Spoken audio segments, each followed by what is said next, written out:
Mis tema nimi on? Mustu. Päris nimi on Mustukas.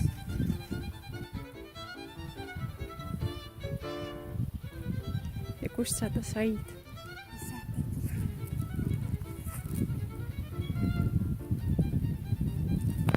Ja mis need sinised on?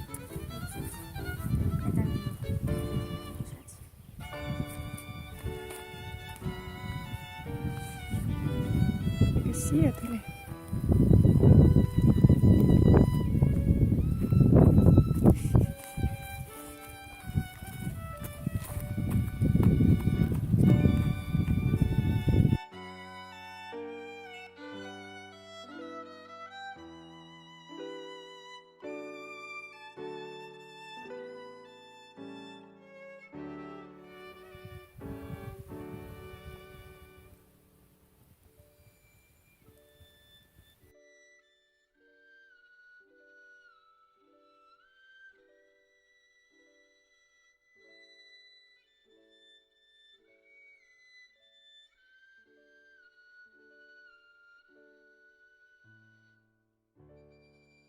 Me tulime täna siia Võrtsjärve kaldale, oleme Trepimäe juures ja avastasin, et siin on suurepärane kõrvenõgeste kasvukoht ja otsustasin endalegi koju kaasa neid korjata.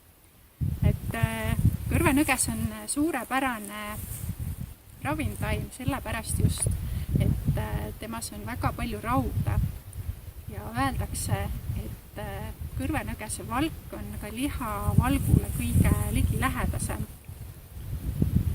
Ja nüüd ma siis olengi ennast varustanud, et mitte liiga palju ennast kõrveta ja ma korjangi selliseid tippusid, et need on kõige paremad just söögi tegemiseks. Ja neid võib siis panna kas smuuti sisse või kuivatada. Mina olen teinud ka väga maitsvaid kõrvenõgese kotlette sellest. Aga kes on julgem, siis võib ka palja käega vabalt neid korjata.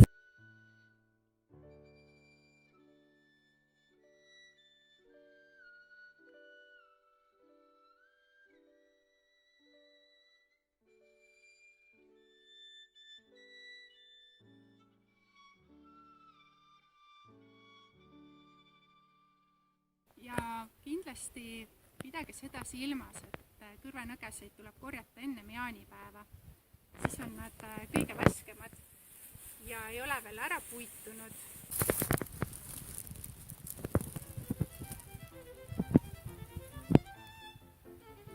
Siin kõrvenõgeste kõrval kasvavad ka piimanõgesed. Mesilane püüab sealt õietolmu kätte saada.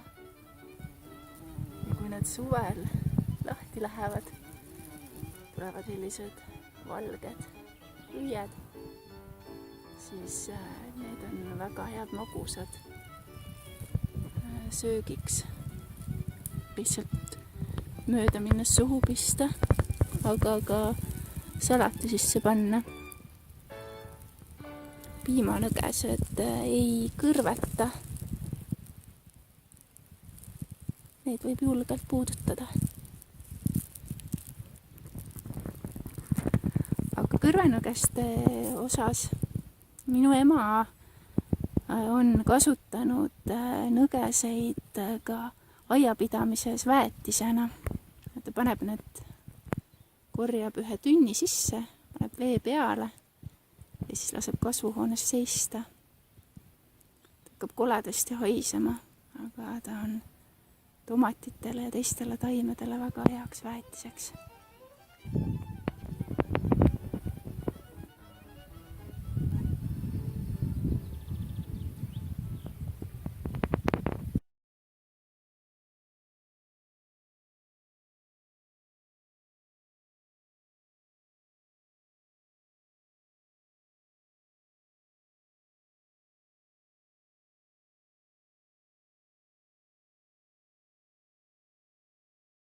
Võililled on suve, päikese ja lapsepõlve sümbolid. Ühtlasi meenutavad nad oma õie poolest ka päikest, nii et kellel on kodus võilillepõld, siis seal oleks nagu väga palju tuhat päikest kasvamas. Ja praegu on siis kevad, kus võililled on hakanud tärkama ja see on hästi hea võimalus ka vitamiini saada. Võilillelehed on olnud ka ühed head salatimaterjalid ja korjatakse just vilust kasvanud võililelehti, et need ei ole nii mõrud ja noori lehti. Aga võililenutte on isegi marineeritud, nii nagu kurke tehakse, kurki. Et neid siis hiljem talvel näiteks salati sisse panna. Mina olen armastanud kevadeti jalutamas käies, kui veel õisi ei ole, korjatagi neid noori võililelehti ja neid lihtsalt ära süüa.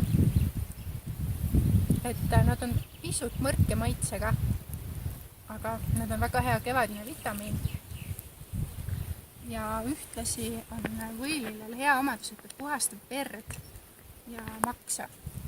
Et selleks on isegi soovitatud ka teha selline võilille puhastuskuur, et sööd võilillevart iga päev 1 võrra rohkem kuni 10 ja siis hakkad jälle vähendama. Et kui alguses on see maitse väga mõru, siis pika peale harjub ära, ta läheb isegi pigem magusaks. Vot niimoodi. Vaatan, et siin samas kasvab sellist, see on oblikas, jah. Siin on mõnus puhmas. Ja ma tean, et oblikast on ka suppi tehtud, aga teda on hea ka salati sisse pista. Annab siukse happa maitse. Maitsmiseni.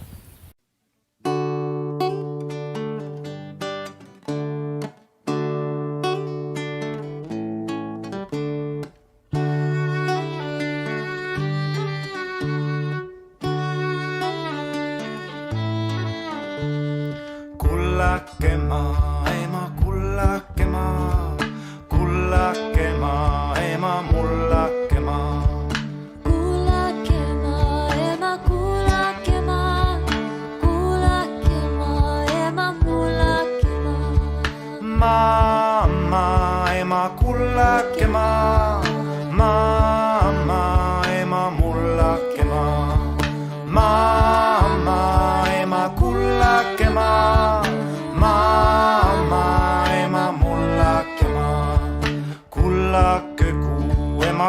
kullake kuu, kullake kuu, ema kullake kuu, kullake kuu, ema kullake kuu, kullake kuu, ema kullake kuu.